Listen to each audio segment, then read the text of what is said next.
to our first EP collab, man. Oakland Vallejo, the Bay Area, stand up. I'm from that town. She from Vallejo. Said let's collab. She said okay. We all should play. Hot potato. Whoever got the hottest vibe. Challenge accepted. It's me, I'm the best. Like creative players on hunters, no less. The lines in your forehead just told me you stressing. Got G-O-D on me side. Ooh, he blessed me.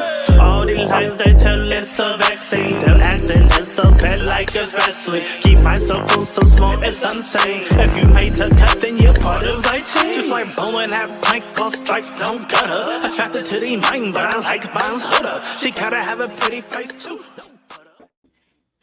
Hey, hello beautiful humans. Welcome to my channel. Let me fix my fucked up lighting. Have me looking 2 shades lighter than I am, and I am a very chocolate human. Anyhow, welcome to the Mrs. Best Reviews channel. We are here to go over our weekly recap and review of Life After Lockup. We do this every week.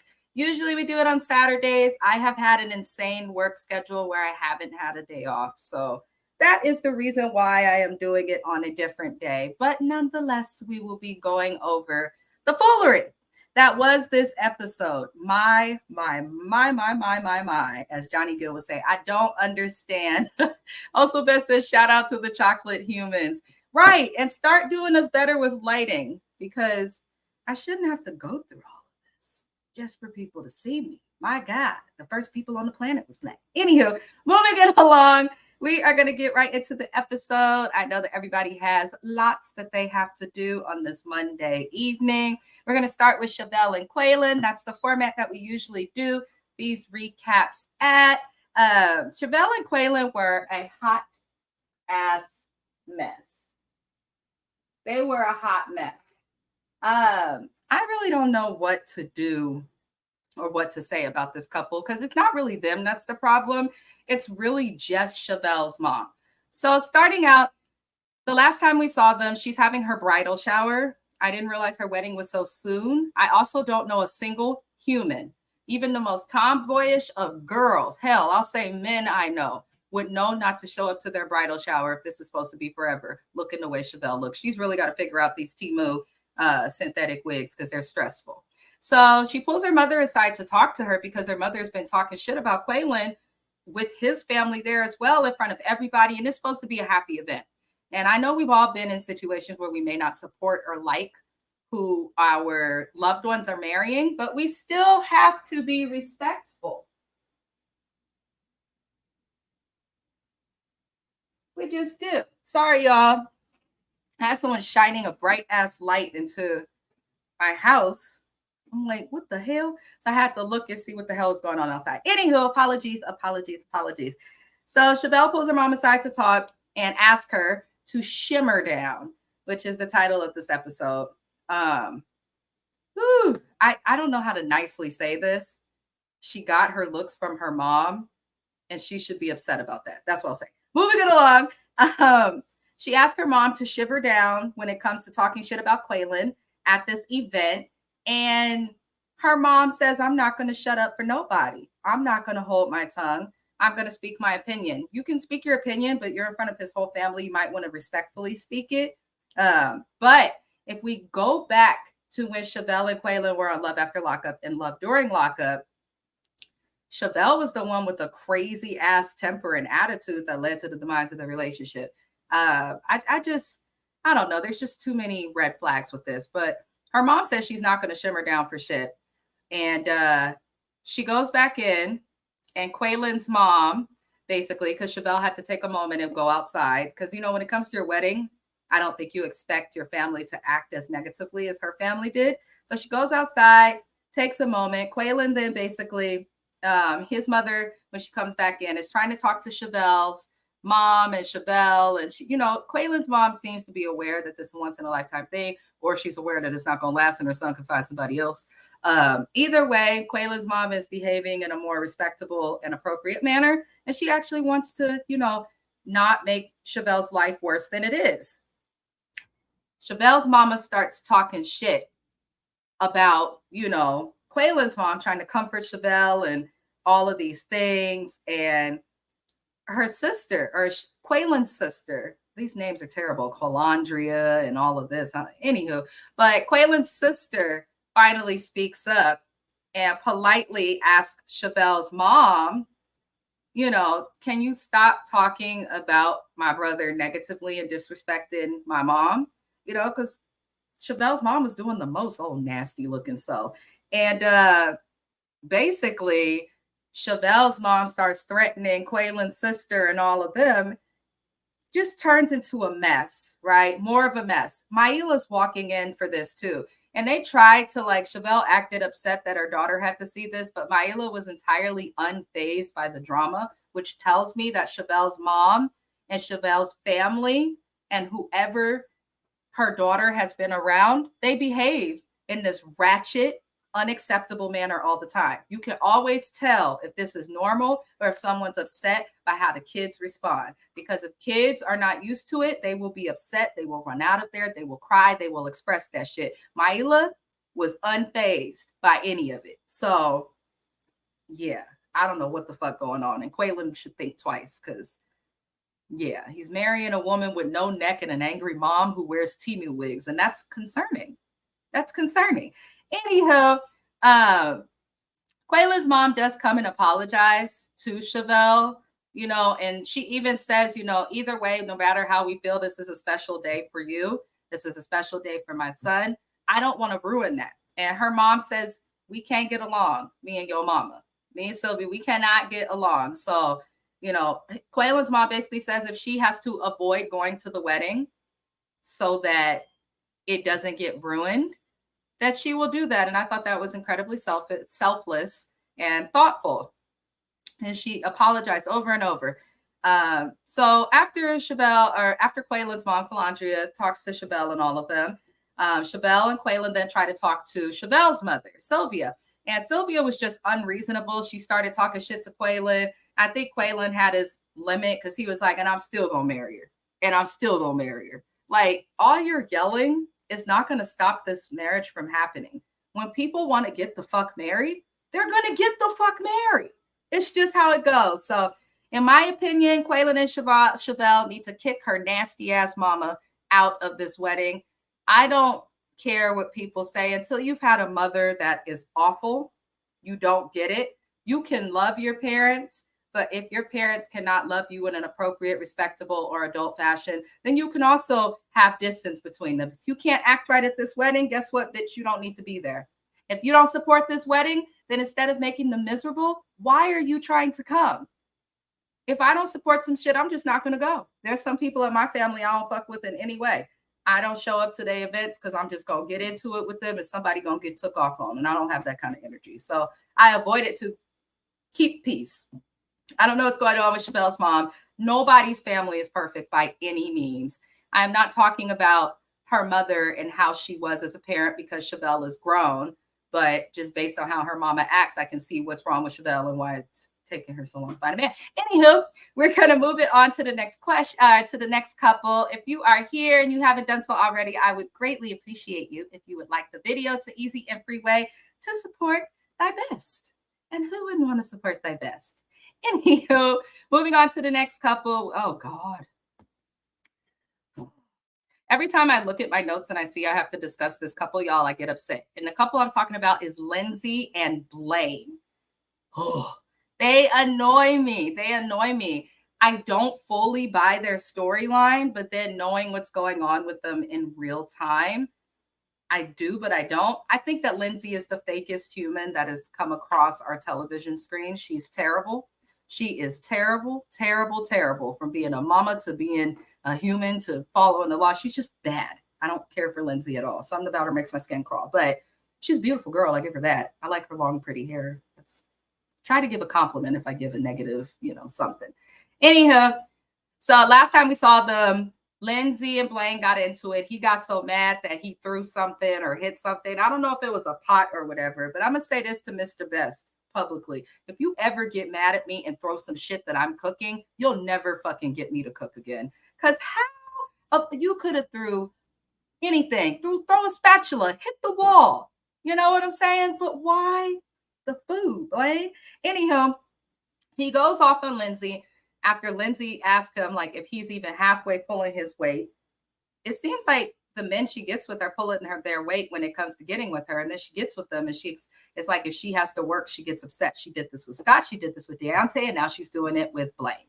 So I don't think the men are the problem when it comes to Lindsay. I think she's the problem. She's one of those females that expects the most from a man, but doesn't even give shit, in my opinion. And just because you cook food and take care of somebody else's child when you should have been taking care of your own doesn't make any sense to me. So, Lindsay is weird. Blaine goes off. He tells her that he feels like she's ungrateful, which I think most of America feels like Lindsay is slightly ungrateful. And Lindsay acted like she was sad and upset about the situation, like she was crying. But did y'all peep that there was not any form of water that formed in her eyes? No tears came out. No makeup got smeared. I hate people who pretend to cry so that they can get empathy. I hate that shit. It's manipulative. And that's what Lindsay is, manipulative, especially when it comes to boys, because she knows she couldn't get away with this shit with women. She knows she couldn't. So we then see Lindsay driving with her daughter. And, she talks to her daughter about the fight, which her daughter was able to hear because she told the kids to go in the room. And she tries to tell her daughter that this is a normal adult fight, which it was not. Don't lie to kids. Do not lie to children unless it's like, something about sex and your kid's only like, 9. But just telling you, person with a psychology degree, like children know and can understand things the same way adults do. It's just developmentally, they are not there in certain areas of communication. And that is why people are like, oh, she's just a kid. Kids can figure stuff out even if you don't tell them. But I didn't feel like it was appropriate to tell your daughter that it wasn't a normal fight. That's not a normal fight.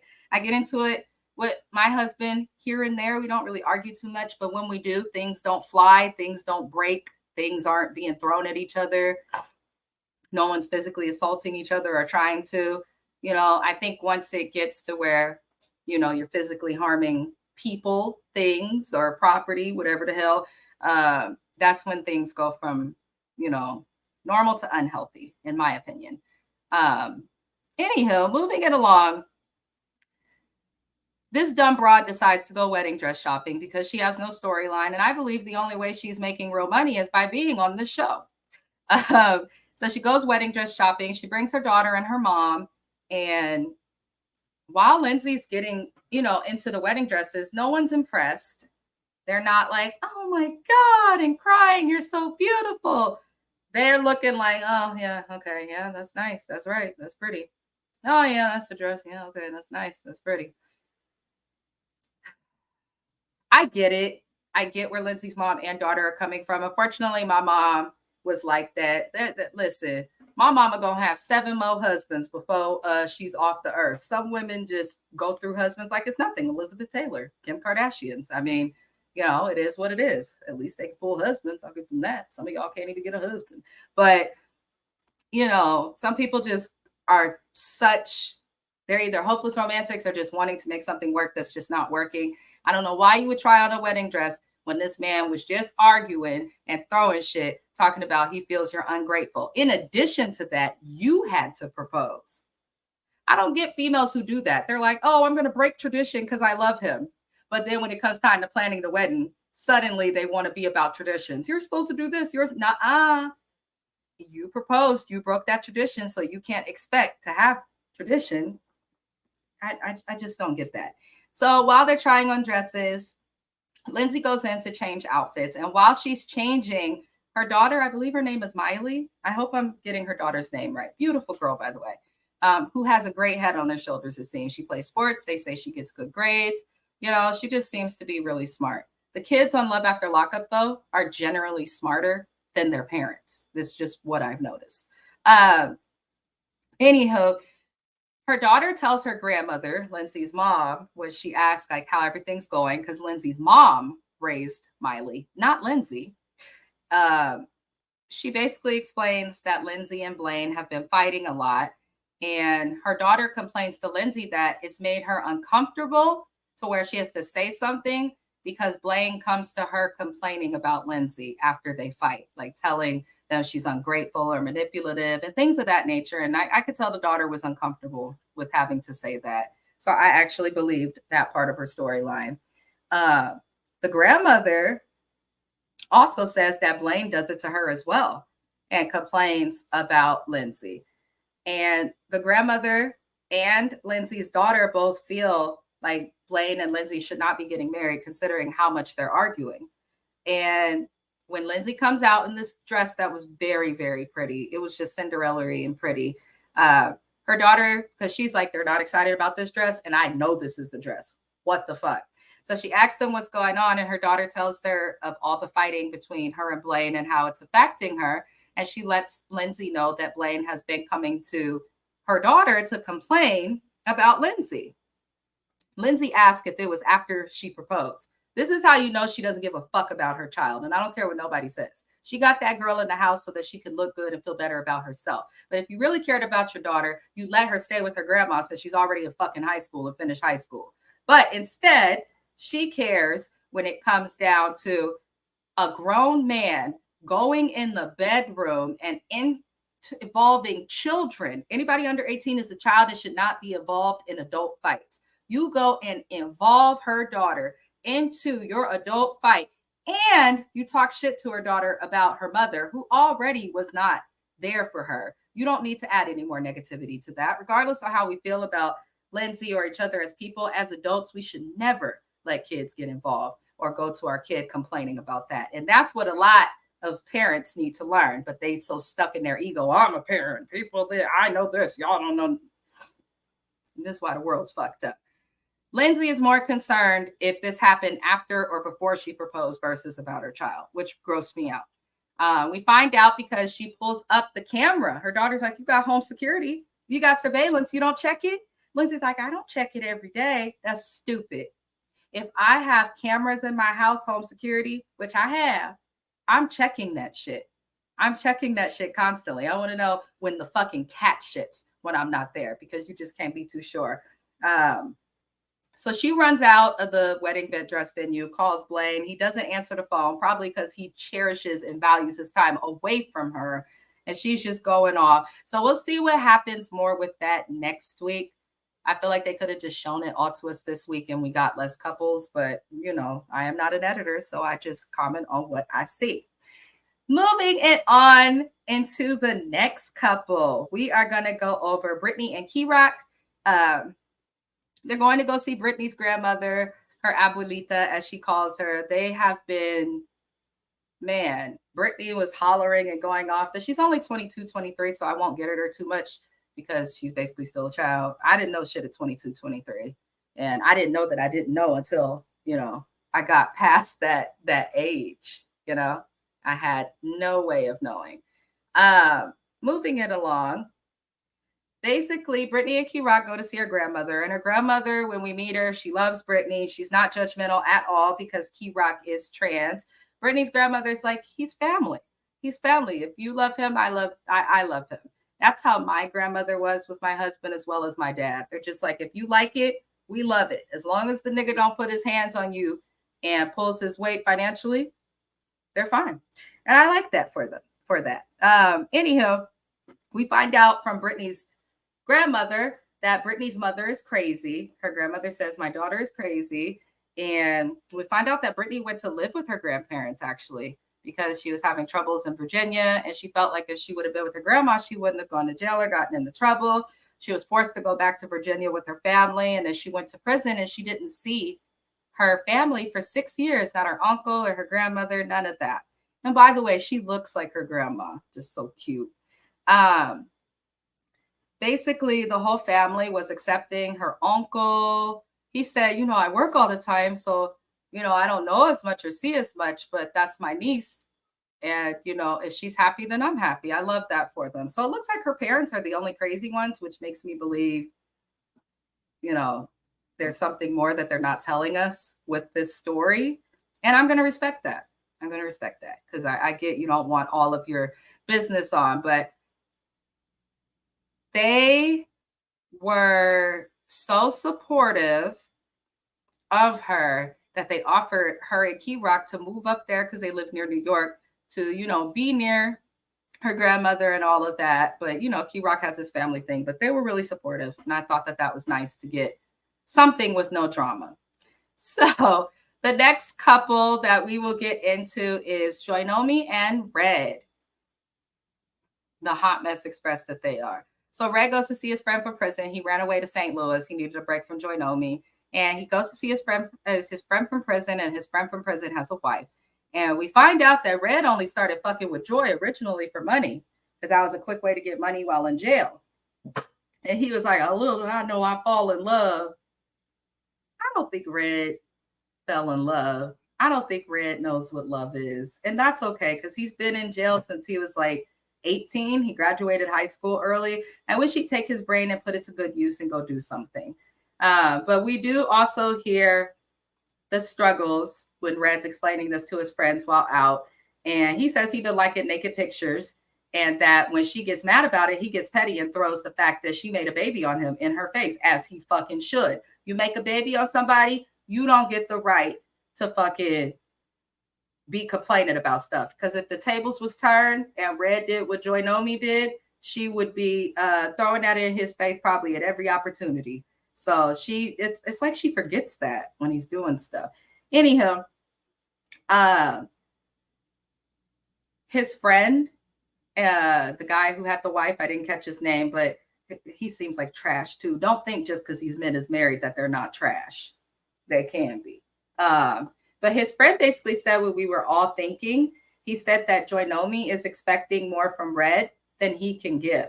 I thought that was profound and very true.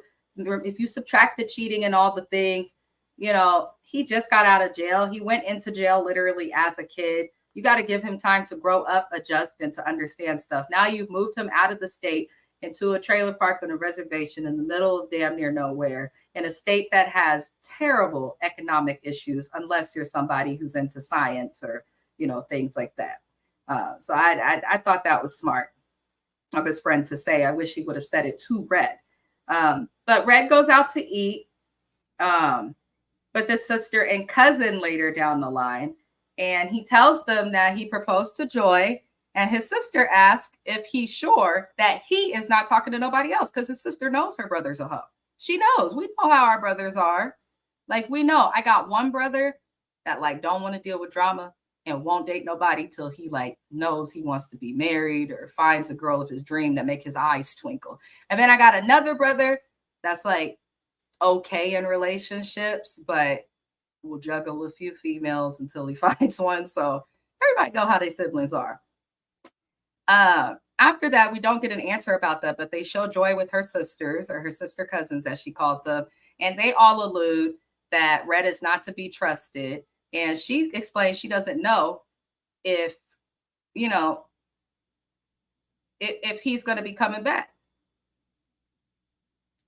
I think it's funny because the only reason she didn't know if this man was coming back is because he said, "Of course I'm coming back, man. I left my PlayStation 5 here." And then she's cleaning her house and notices the PlayStation 5 is gone and starts freaking out. I'm like, if you really think a gaming console is the thing that's going to make it to where your nigga don't come back, then that ain't your man. Even if you call him your man and he call you his lady. Makes no sense. So Joinomi, while he's out to eat with his sibling and his cousins, posts a catfished photo that was extremely edited. She had the thinnest neck in that picture. It didn't even look like a real neck. You could tell she edited out the double chins. Listen, y'all, I got a little bit of a double chin too. It's okay. But we can tell when there's a filter or when a photo's been edited in. If you have to do all of that to post a photo, what the hell? But then again, this is coming from the chick who's doing this live recap and review of this show with not a drop of makeup on, fresh off work, and some braids that's just thrown up. Okay, I'm kind of a tomboy in that way. For me, the biggest focus is showering. As long as I smell good, I'm great. Lord. Anywho, he calls Joy after seeing the photo because he says she looked nice in the photo. I'm like, damn, like she don't look nice regularly. It took a picture for you to want to call her, because he has not contacted her the whole time he's been away from her. And they then show Joy cleaning and Sway asking, "When's dad coming home?" That's not your daddy. And Joy, you are disgrace and disgusting, and you need to explain that that's not his father. You need to figure out who you let nut in you And you need to fucking let them know, hey, we fucked once or twice or whatever the hell happened. I had a baby. He might be yours. I don't know what she needs. Call Maury, ask him to come out of retirement. Call Steve Wilkos, whatever the hell. I don't care who you have to call. Call somebody and figure out who your child's actual father is, because you are robbing a man of being a father to their child. And in addition to that, you are lying to your child about who their dad really is. And that's not okay. I will never respect Joy until she confirms that she knows or told her son who the actual dad is. So she says she needs trust, honesty, while talking, because Red does come back, and she tells him the list of things that she needs from him in order for them to be together. She says trust, honesty, faithfulness, him to be consistent and looking for a job, and most important to her of that list are truth, trust, and honesty. So he sees that and he's like, damn, I got a confession to make. Since you want trust and honesty, you know, I'm gonna work down the checklist. But he admits to fucking Bestie, who we saw him, you know, sleep with on Life, or on, what is it, Love During Lockup, while running from her in the hotel. And she just breaks down. Usually when a woman finds out someone's been cheating on her, I feel bad. But because she's the one who started this whole cheating thing, I don't feel bad at all. I think that she was wrong to cheat and have a baby. That was a bit much. And I think that he was wrong to be talking to females only for money. His friend, for you dumb broads that think you're going to find love behind bars, his friend said it. This is just what we do. This is what niggas do when we locked up. You know, we got to get money somehow. It's not like jail. We was doing a real bit. So they confirmed it. But all we know is that Joy broke down, and we'll see where it goes from there. You had to think, when you made a baby on a whole man who did not contact you sometimes for weeks at a time, sometimes months, that he was doing something on the side. So I can't even fully hold him all the way accountable. Like, what did you expect, Joy? Moving on, be sure to like the video if you're watching the live replay. Even though we're not live anymore, I say to you, hey, peace, love, good energy, and many great vibes. Justine and Michael, we're going to go through this quick. They're very boring. I don't like Michael, though, anymore. I haven't had a reason to dislike them, because it's like, okay, they've just been boring. But now I don't like him. I don't like him. I feel like he's a shit baby daddy. And here's why. So Justine and Michael go out to eat, and her daughter's like, oh, I'm surprised you guys aren't matching. She's like, we have other stuff on our plate, because, you know, they have to figure out if they can stay in their apartment, find a place for her to have her baby. They have to wait 90 days, which is just 3 months, to move to Vegas. And they're acting like they have nowhere to live, and like the end of times is coming. And she has help from having a tribe of kids with their blended family, in addition to her mother-in-law being a former friend. He has a sister that helps. Like, I'm sick of them complaining when they have it good. There's a lot of single moms, and honestly, people who aren't single parents, you know, raising their kids with their spouses, who are going through actual struggles, not what these people are going through. So I'm just annoyed with them. I don't know why they're here. Unless you're going to talk about what happened with Mike's manager, was it Mocha, I believe his name was, who ended up getting in trouble on some fraudulent shit with what he was doing with his music and stuff. If you're not talking about that, we don't want to hear about it. And they're avoiding talking about that. They are entirely avoiding talking about that, which makes no sense to me. Pretty much, they're supposed to be struggling for money. Well, if you're struggling so damn bad for money, then why are you and all of your children going out to eat? It just does not make any sense to me. They have no storyline. They're going to move in 3 months. It's not that bad. Like, extend your lease and shut the hell up. His mom does offer to come and help with the baby, and they're going to be there for the summer. We do see Mike have a very awkward conversation with his oldest daughter, and she wants to come with them to move to Vegas. And he says that she needs to stay to take care of his youngest son, who has a whole different mom than the other kids, because he's got a few baby mamas.